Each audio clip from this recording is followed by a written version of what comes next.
Today we are going to explore probably the most famous of the five thinkers that I'm looking at in this course. And over the last 2 weeks, we've presented thinkers who have had, for whatever reasons, anti-Zionist views. This week will be Baruch Hashem.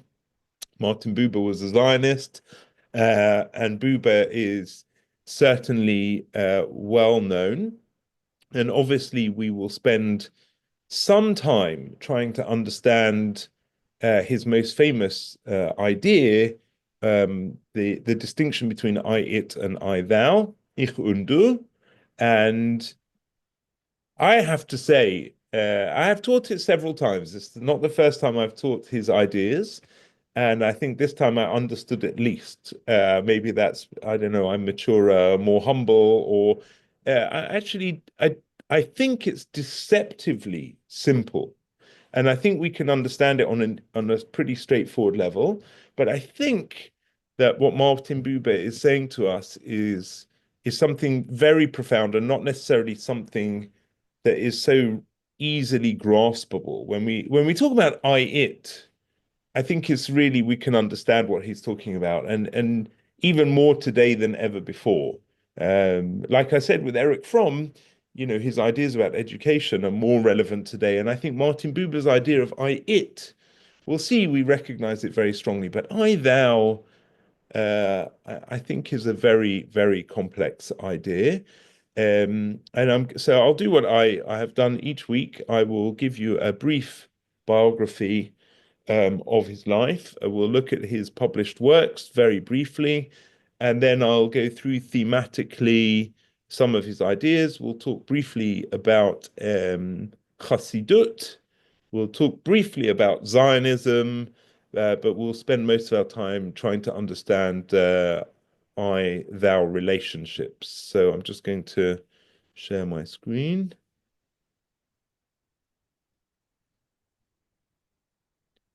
Okay, so let's just make this. Meira, you're always the person I pick on. You can see that. Good, excellent. It's always daunting for me. I start this new course 6 weeks, and then before I know it, I'm on week 5. And after we've had in Chutz La'aretz, in the diaspora, we've had a 2-day Chag this week. So for me, I'm not sure if it's Sunday, Tuesday, Friday. I have no idea. But somehow we're at the penultimate week looking at Buber. Next week I think it'll be interesting. I'm not sure how much people know about Cynthia Erzik, but we'll have some fun with her. So Buber, just a very broad outline. I was born in Vienna in 1878, and but raised in Lvov in the Ukraine by his grandfather, who was a well-known Jewish scholar. So his background, like many of our thinkers, was an Orthodox Jewish background. And the thing that turns him off of Judaism, unfortunately, is philosophy. So, the rabbis are always very worried about philosophy. I am a philosopher, and there are quite a few, but there aren't so many Dati Orthodox from philosophers in the world, and that is a challenge. I'm going to leave questions to the end, so unless there's something really urgent, put in the chat. I'm going to come back to you. So he studies philosophy and literature in Vienna, Leipzig, Berlin, is really grounded in philosophy. And the role of Hasidic Judaism is really fascinating. We're going to see a short piece on his book, Hasidic Tales, which, if you haven't read Hasidic Tales, is a wonderful book, translated into English. I'm sure it's translated into Hebrew as well. A German idealism, mysticism. So he's quite interesting and unusual in some ways, because he has a very strong link to Judaism in a way that the other thinkers didn't maintain. Not orthodoxy, not necessarily in his practice. In fact, I was going to have a section in this shiur about Gershon Sholom's critique of Martin Buber, And Sholem was upset with Buber because he felt he didn't give up Judaism. He felt he could have used his intellectual power to like really push aside everything Jewish, say it was nourishkeit, and Sholem was not very impressed with Buber for that reason. So we'll talk about the Hasidic tales, which he was famous for, but he was an incredible advocate for Zionism. But because it's not religious Zionism, it's not a messianic Zionism, um, he's looking mainly at a cultural, ethical renewal over nationalism. He's also concerned about nationalism, but it doesn't translate into a negative approach towards modern day Zionism and the land of Israel. So he's best known for, and we're going to unpack this.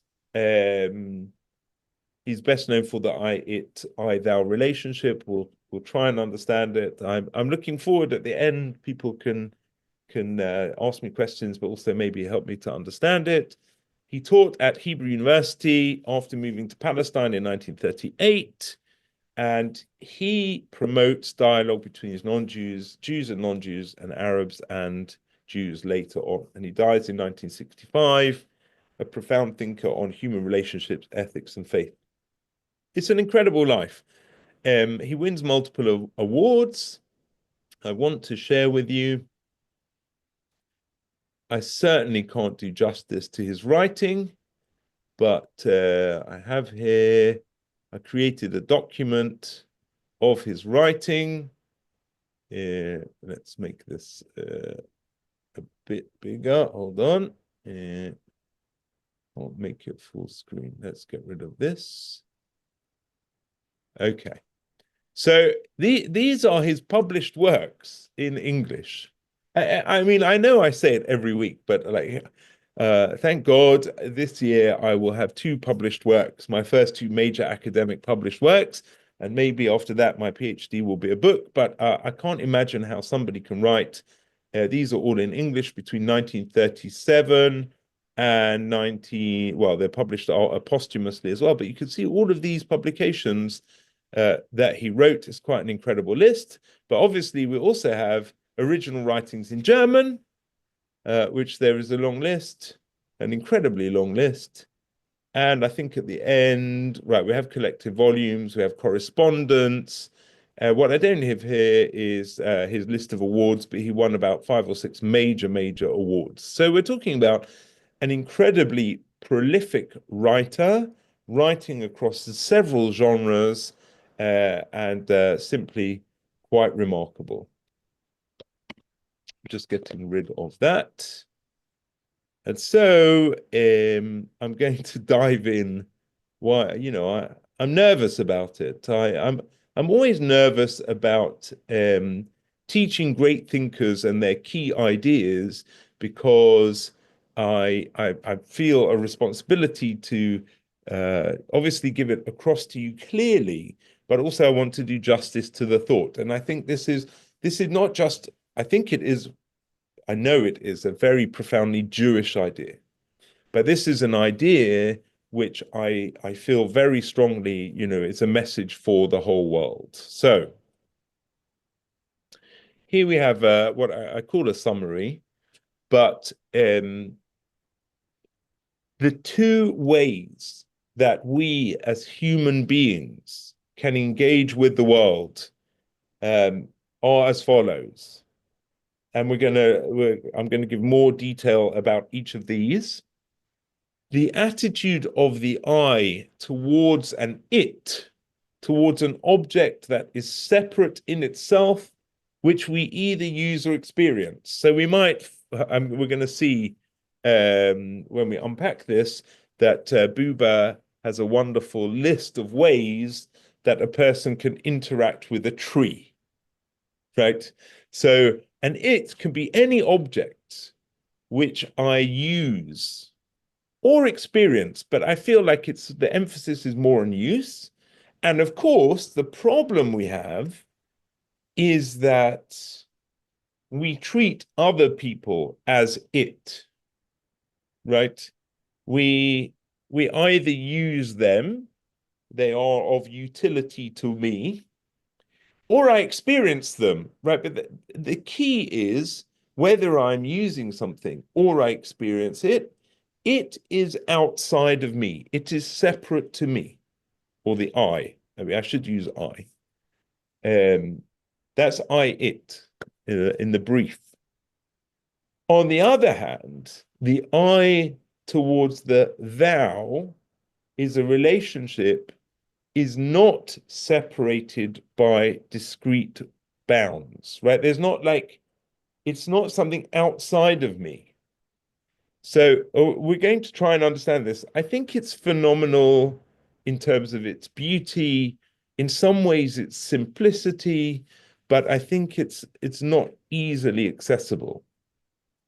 It may be that we understand it through particular relationships that we've had in our lives, whether it's parents or children or partner or whoever it could be, right? That may be the way in, but it's not obvious. It's not obvious that parent-children, have a relationship of I thou. I didn't mean that in a negative sense. I mean in terms of the reality. So the theme of the book for Buber is that human life is meaningful because of relationships. Now, I don't know if this is a novel idea. It's certainly novel how he presents it. It's certainly an idea, for example, that Rabbi Sachs talks about a lot. The book that I would probably recommend that reflects this in some way is The Home We Build Together. And Rabbi Sachs talks about, being in a hotel versus being in a house together and all, these different ways that we have relationships with different people. But the key from a Jewish perspective, and this is like the level that, such a high level, is that all of our relationships, and ideally, obviously, the I-thou relationship, is about bringing us ultimately into a relationship with God, the ultimate, the eternal thou. Right? That's the aim. And that's difficult because, God is infinite, God is other. Most of the time, or much of the time, we're asking God for things. God is a utility for us. I was a scholar in residence over Shavuot, and we were talking about how it's possible to have a relationship with God. And the first thing I said was that one has to know God, right? You have to know who you're having a relationship with. That's pretty tricky because, God is infinite or not knowable according to Maimonides, and I'm finite flesh and blood. And I said that I find it ironic, in many ways ironic, that in many shuls, many synagogues, over the Aron, the verse that is chosen, not every shul, but many. I mean, it may be in the UK, so people can tell me it's different in Israel or in America or other places. Da lifnei mi ata omed. Know before whom you stand. And I joked, I said, halavai. If I knew that I was standing in God's presence, I wouldn't talk in shul. That should be the biggest of my sins. But how can I have this relationship, the I-thou relationship? And I think the key is almost like the triangle that we often think about of relationships between parents, children, and God. The way that we can come to some understanding of a relationship that we should and could have with God is dependent on our relationship with those nearest to us, our parents and our children. So, I'm not saying that's exactly what Buber meant, but when I'm trying to understand this thou relationship, that's really what I'm thinking about. So let's try and unpack it a little bit. So the it. Can you define discrete bounds, please? So That phrase. it means that it's separate from me, right? It's discrete object. So a chair or a tree, we'll see what he says about a tree in a minute, we'll see what he says about the tree and you'll understand. It will come soon, I promise. The it of it refers to the world of experience and sensation. It describes entities as discrete objects drawn from a defined set. For example, he or she or any other objective entity defined by what makes it measurably different from other entities. If I say you or he or she or it, that is part of a group that is not I, right? It's separate from me. It can be said that I have as many distinct and different relationships with each it as there are it's in one life, right? So everything that I have a relationship in this room, the screen I'm on, the people I'm teaching, chas v'shalom, God forbid, you're all my thous.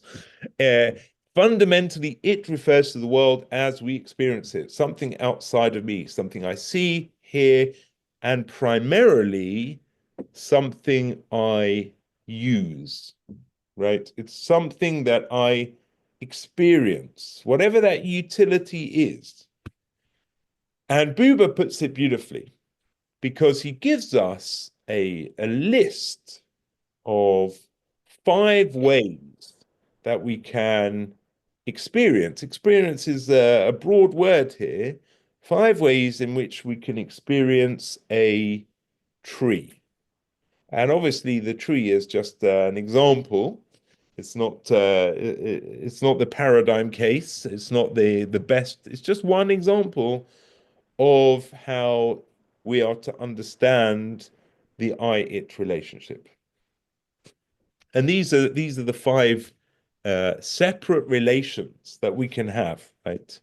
And these are all I-it, right?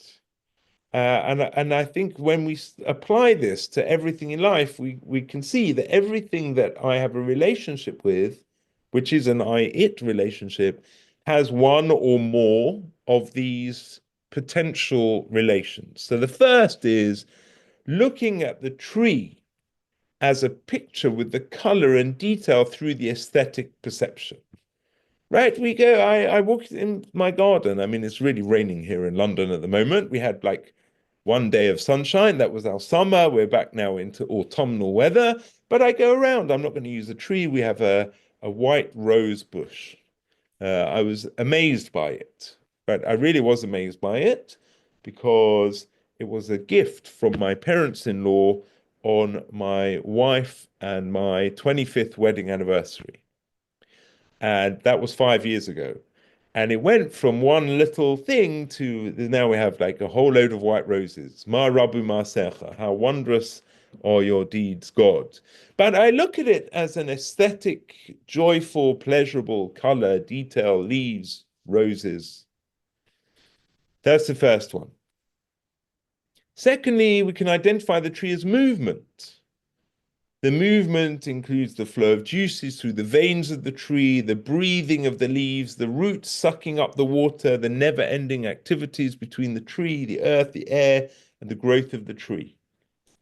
As I just said with the rose bush, it was one little cutting with one rose, and now it's a bush with multiple roses, and it's incredible. We can categorize the tree by its type. You can study it. I can tell you, I don't know what type of rose it is. It's a white rose, right? But I can say my wife probably knows the Latin and what category of rose it falls under.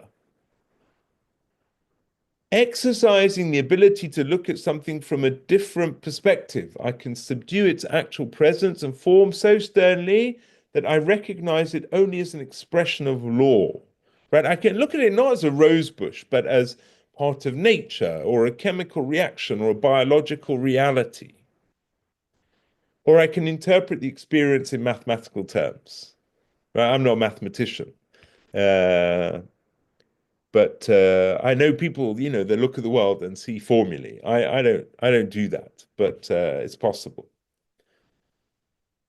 So each of these or all of these ways of relating to something, the tree is still an object that occupies time and space, and still has the characteristics that make it what it is.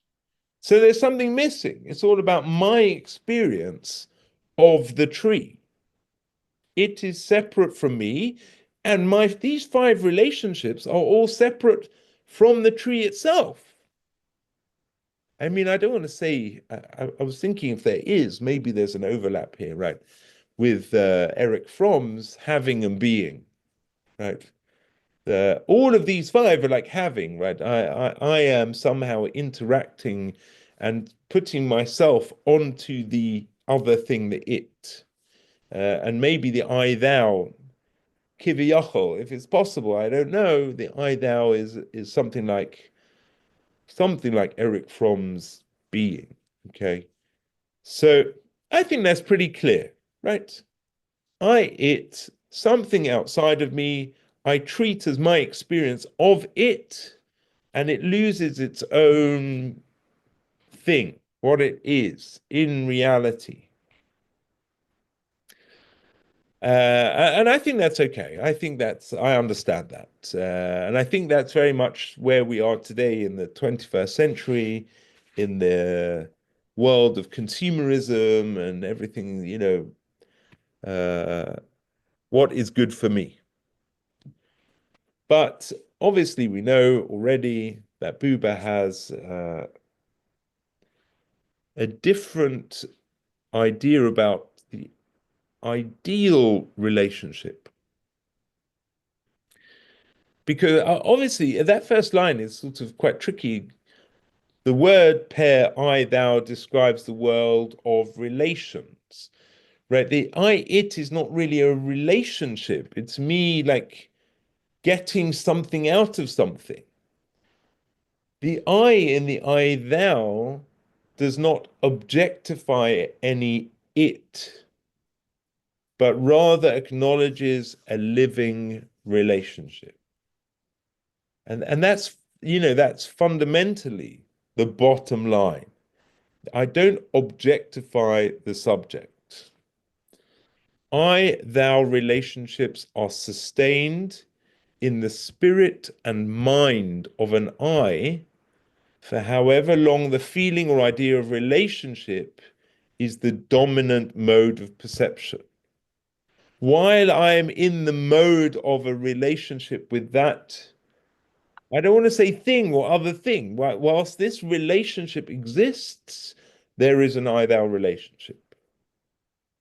A person sitting next to a complete stranger on a park bench may enter into an I thou relationship with the stranger merely by beginning to think positively about people in general. I'm not objectifying the person, right? I'm just thinking begadol in general about people in a good way. And that means that I want and have a relationship with this person as well. The stranger is a person as well and gets instantaneously drawn into a mental or spiritual relationship with the person whose positive thoughts necessarily include the stranger as a member of the set of persons about whom positive thoughts are directed. Now, I think there's clearly a mystical element to this. But I don't think it has to be mystical. There's a vibe. I'm not sure Buber would have liked the word vibe. Right? There's an avira. There's a there's something happening. I'm not sure I know exactly what that thing is, but I'm just going to go with the flow here. It is not necessary for the stranger to have any idea that he is being drawn into an I thou relationship for such a relationship to arise.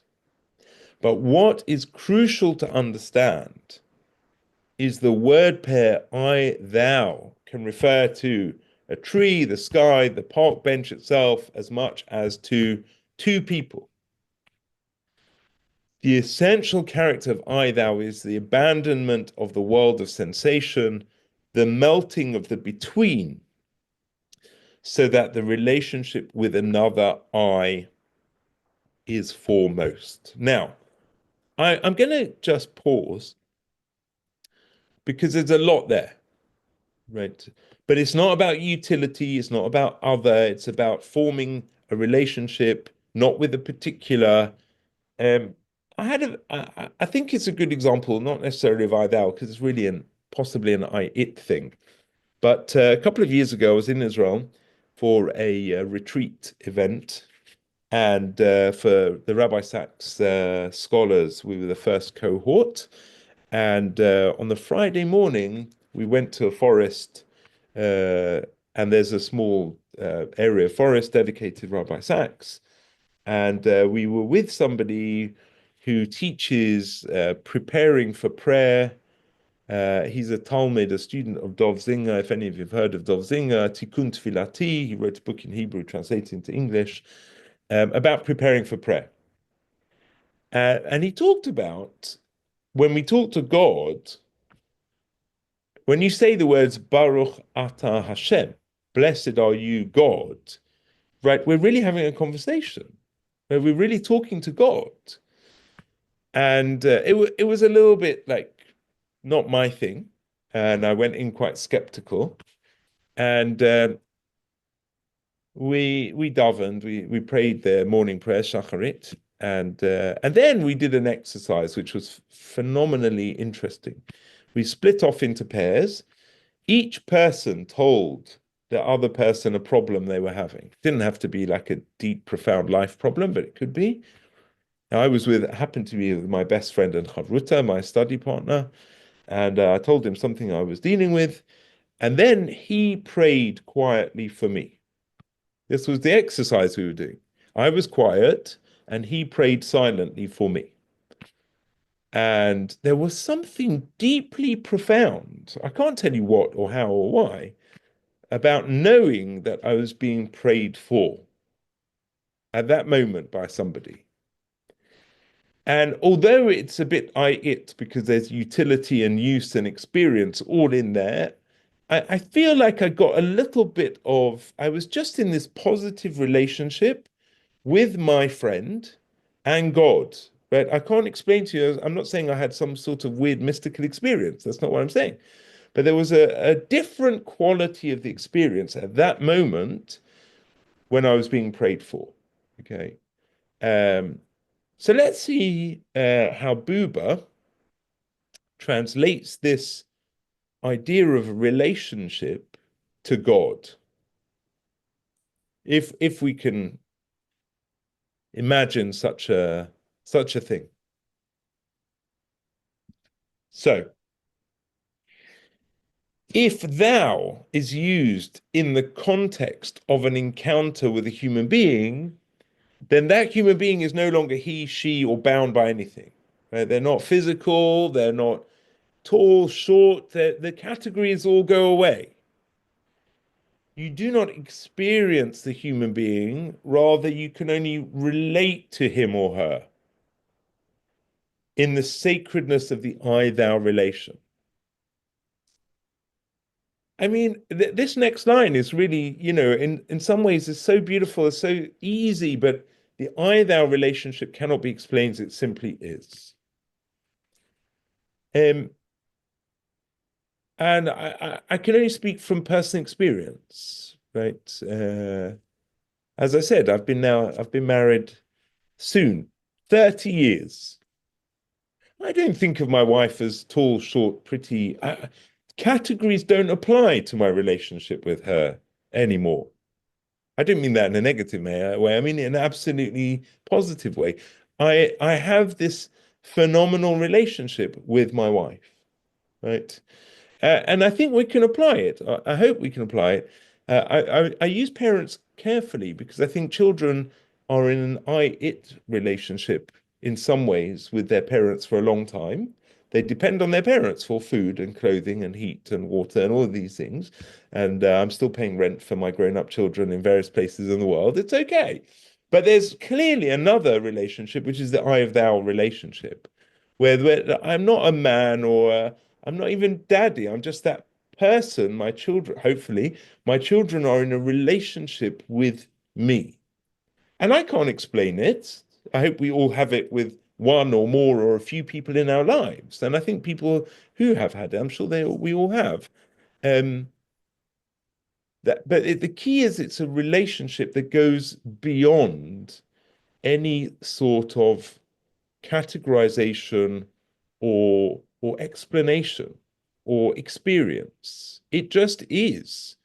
And I just saw in the chat pop up, aren't we all? Well, I hope so. Yes, I think the answer is yes.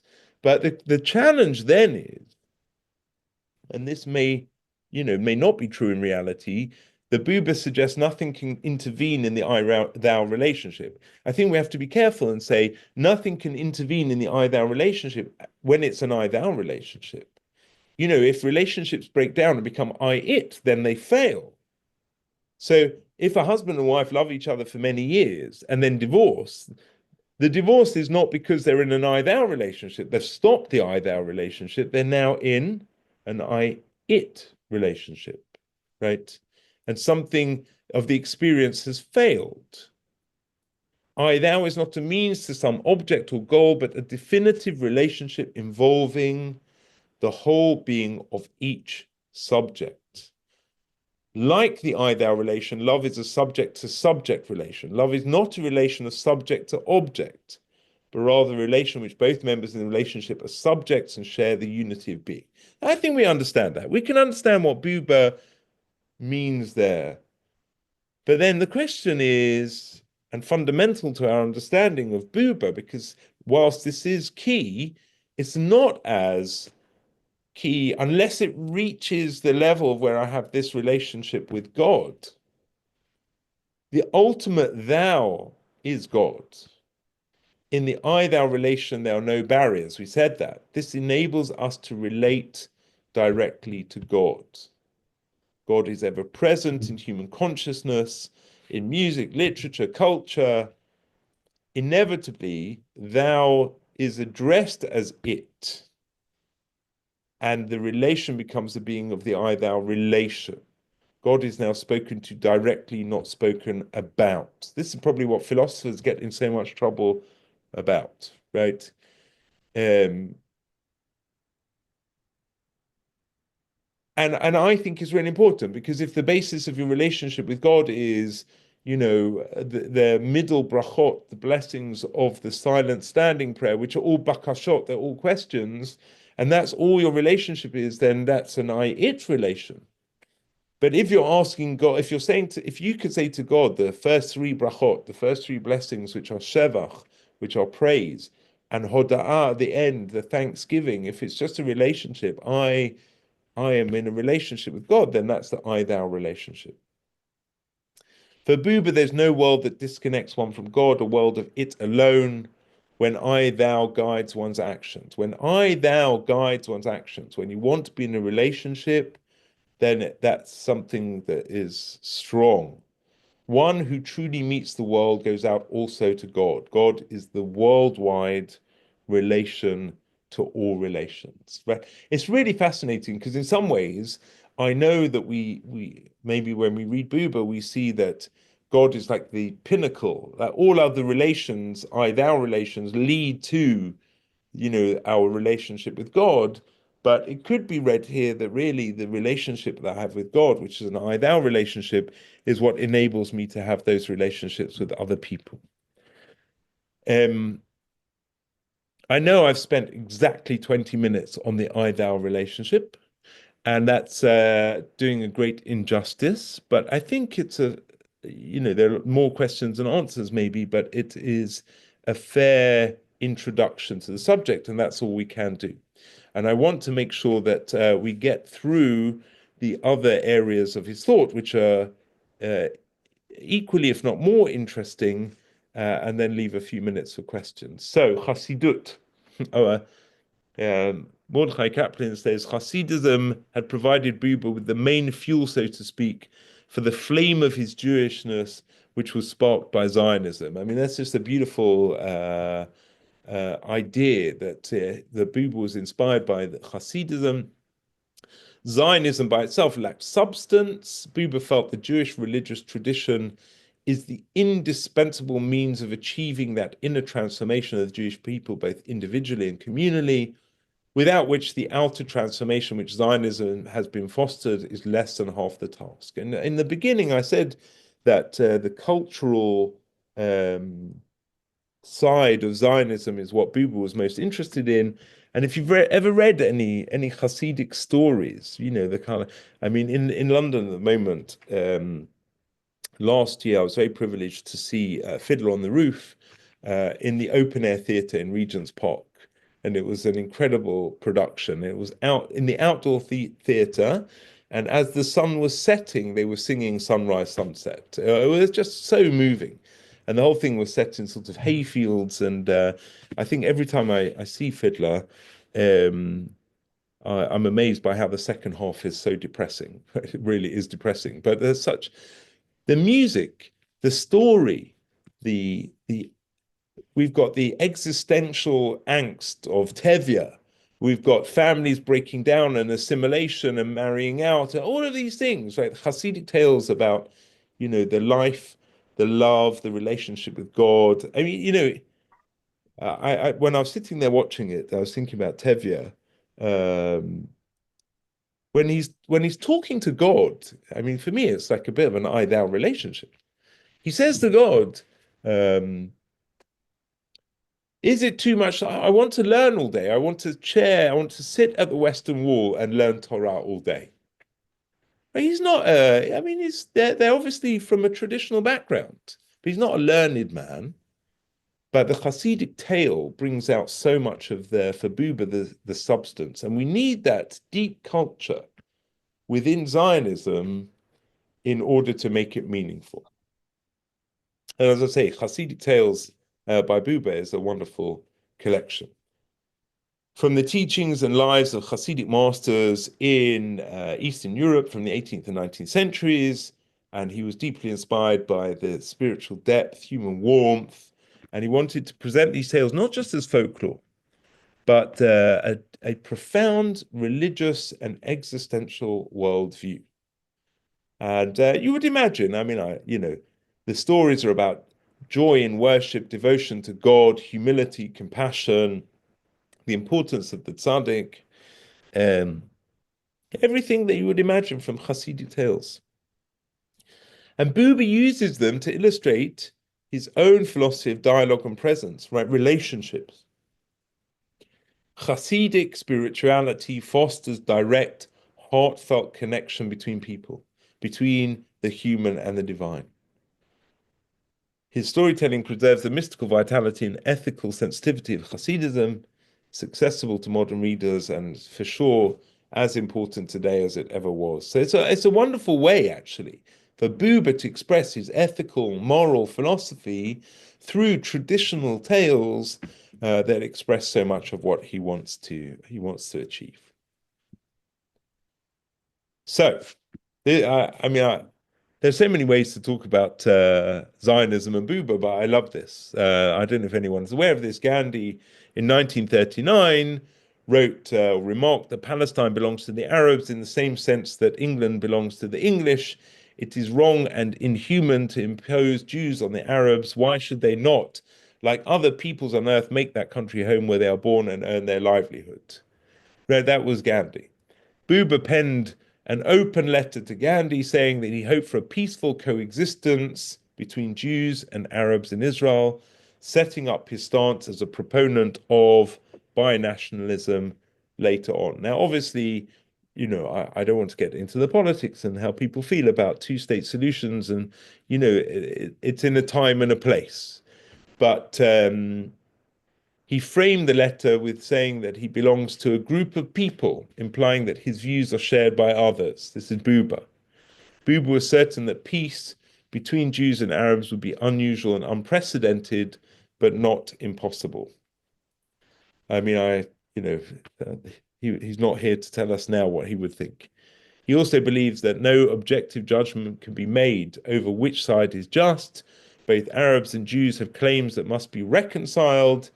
Already among the people, Buber noticed there were hints of peace, Arab farmers came to learn the innovations Jewish farmers brought to the field. This is before things got much worse, obviously. Later in life, Buber is critical of many governments in Israel, but he was an ardent Zionist, and he believed the Jewish people should be in the land of Israel. And that's rather refreshing after the thinkers that we've had to deal with over the last couple of weeks. So I just want to point out his strong um, Zionism and love of the land of Israel. Okay.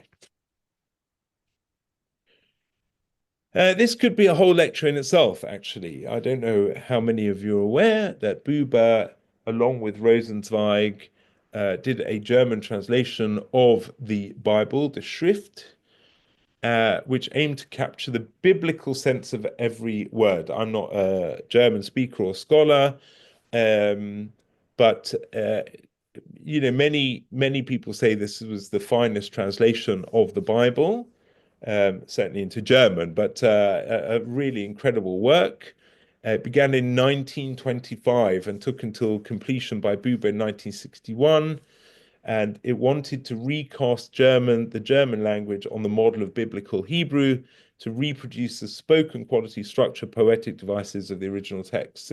Translation is always a very tricky area, um, and obviously every translation is a commentary, brings the person who is translating it their views.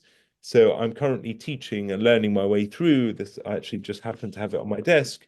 I don't know if you can see this. It's the Guide for the Perplexed by Maimonides, translated recently by Professor Len Goodman. I think it's a beautiful translation because the English is magnificent, and I've heard Professor Goodman talk about the translation. Um, if you read Shlomo Pines's translation of the Guide, which is, the great translation before this one, you have to know that Shlomo Pines was coming with a very Straussian reading of the Guide, right? So the translation is his understanding of Leo Strauss's understanding of Maimonides. So Buber and Rosenzweig in their translation are trying to keep the poetic, the language as close to possible.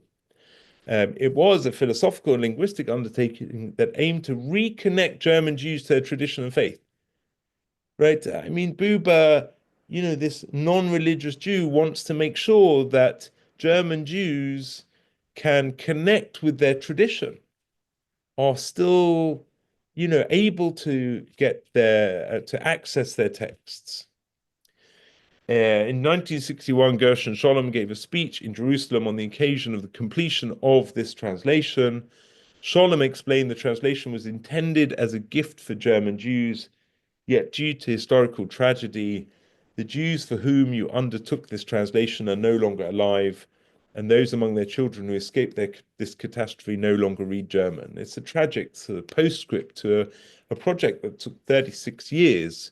And the reality of German Jewry. But even having said that, many people suggest that the Buber Rosenzweig translation is the only one that communicates Jewish creativity in the German context. Right? It's a thing of beauty from a bygone era, and it really is the pinnacle in terms of translation and the end of the German Jewish world. There are lots of ways to talk about Buber's legacy, and I found this interesting statement that as non-observant yet avowedly religious, Buber seemed to observant Jews a heretic and to non-observant ones a compromiser. I love this, right? I always thought I was the most middle of the road guy. I'm modern Orthodox and I'm perfectly balanced. And obviously, to my left, they think I'm a complete nutcase from me. And on my right, they think I'm just a heretic. So, that's where Buber sat. But Buber sat there because he was a Zionist, because he wrote about Hasidic literature, because, all these incredible Jewish connections. But it was very much a cultural rather than a religious thing. This should make him a model for the growing public of non-observant Israeli Jews who cherish Jewish tradition. Now, and this is fascinating because this has come, I can't remember when the Agassi wrote this piece, but this is really where we are today in Israeli society, because we have this incredible phenomenon of non-religious musicians writing music using the words of Tanakh, and a resurgence of non-religious Jews in Israel going to shiurim, learning about Tanakh, right? Study groups of Gemara in the irreligious.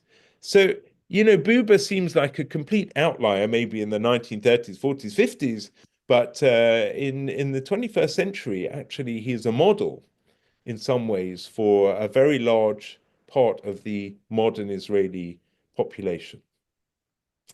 But, says Agassi, his liberal politics prevent this, right?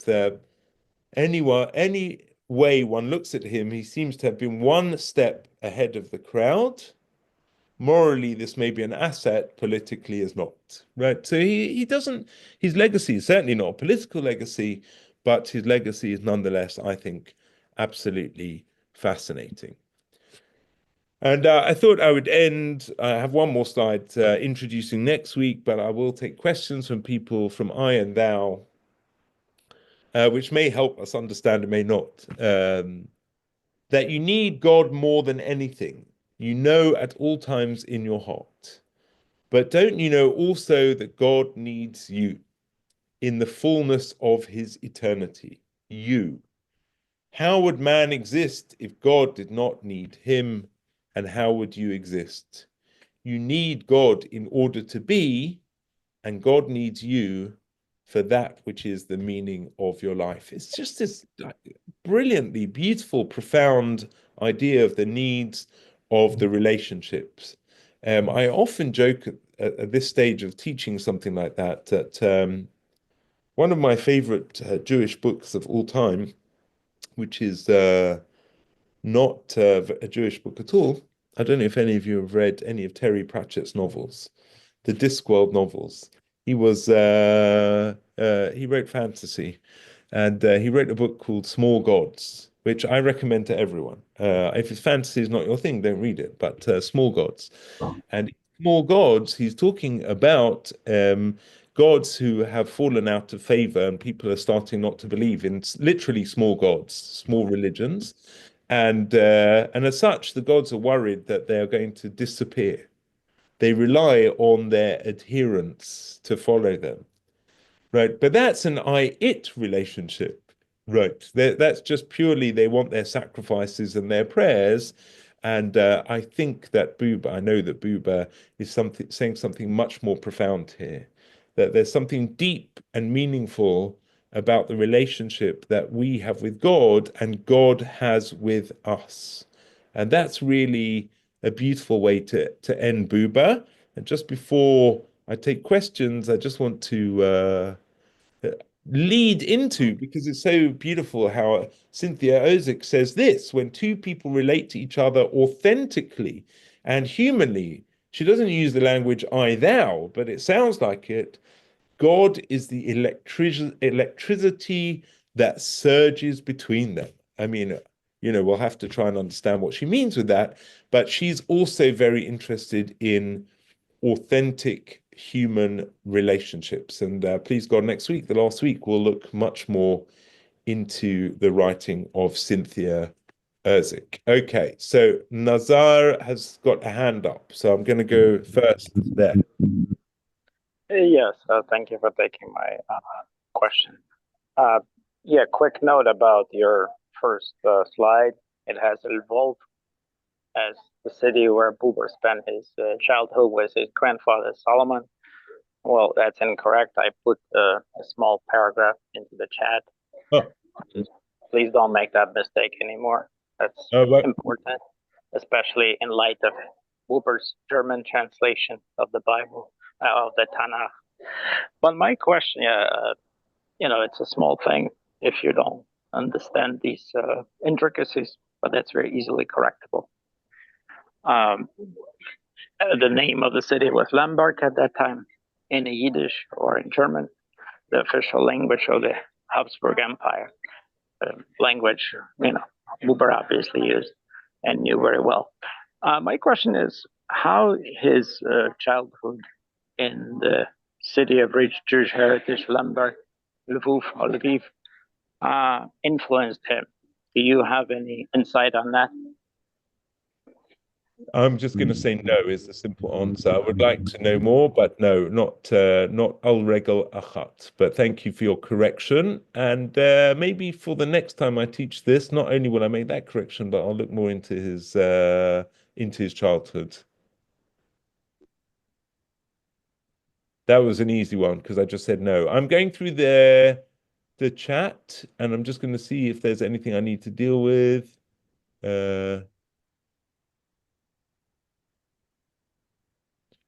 Gershon. Aha. Okay, so that's interesting. Relation to trees is theoretically I it. My man is a tree of the field express that. Our relationship with fellow man is normally I it. Yes. So I think often our relationship with our fellow man is I it. And it's interesting. I was trying to think about stories where we get an expression in the Torah of I thou relationships. I mean, I would like to think all of the family members, but in Bereshit, in Genesis, all we see is dysfunctional families. I'm not the first to say that. Many people have pointed that out, but every relationship is in some way dysfunctional. And I'm not sure we see, correct me if I'm wrong, I'm not sure we see relationships in the way that is an ideal. I like the Eitz Chaim. I think it's very nice, very nice. Surah, I think, yes, aren't we all? I think that was about I thou relationships. Oh, okay. So Meira said comparing to I don't know Margaret Mahler's child development theory, but I do know I did a little bit of work on various child psychology things as part of my degree, but very basically. But the separation between a child and mother is very interesting. It's really interesting the role of teddy bears or special toys or blankets, right? Also as a separate thing, learning that there's something else out there. And I suggested also the role of food and drink and shelter and all of these things. And I think that there are times even in childhood and young people's lives where it's clearly an I thou relationship, because the I it takes over sometimes, right? There's a separateness going on there. Surah, the Lieberman Goodman translate. If you look on Amazon and just look up Guide for the Perplexed, Goodman, Goodman, you'll find it straight away. Len Goodman has written two things recently. One is the translation of the guide, which I think is about $40. It's well worth it. And he wrote a guide for the guide, which is not very readable at all. I wouldn't recommend it. It's not easy. I mean, it's not easy because it's complex. It's complex, but it's not well written, in my opinion. But the guide is beautiful. The translation is so readable with great. Okay, Arnie, reciprocity. Does we recognize my I thou imposes on the other to regard? I don't think it imposes. I just think it is, right? Once there's an I thou relationship, and remember in that slide, I said that if I'm sitting on the park bench and enter into an I thou relationship at that moment with the stranger, they are in the I thou relationship, whether they know it or not. Right? There's nothing it happening, or there's no reciprocity necessarily. I think the relationship is that's a great question. Static, fixed, or evolving? I think I'm going to dodge that and say it is what it is while it is. How's that? That's a really great answer, right? Once you're in the I-thou relationship, that it is the I-thou relationship as long as it's the I-thou relationship. I don't know whether you can have grades of I-thou relationship. I think that might be pushing it too much. That's very good. Do you think that unrequited love is a mixed pattern of I thou to I it? Right. So I just saw your last line in that question. Does one transition from I it to I thou? I think one can. right? I don't think one necessarily will, but unrequited love, that's really interesting. It's just a question of why the person loving loves, right? If it's just because of a relationship, it's not because of the beauty of the other. If it's true love in some sort of, metaphysical sense, then yeah, I think that's an I-thou relationship, which ironically means the person not giving the love back is in that relationship, even though they don't want to be. That's a bit harsh, isn't it?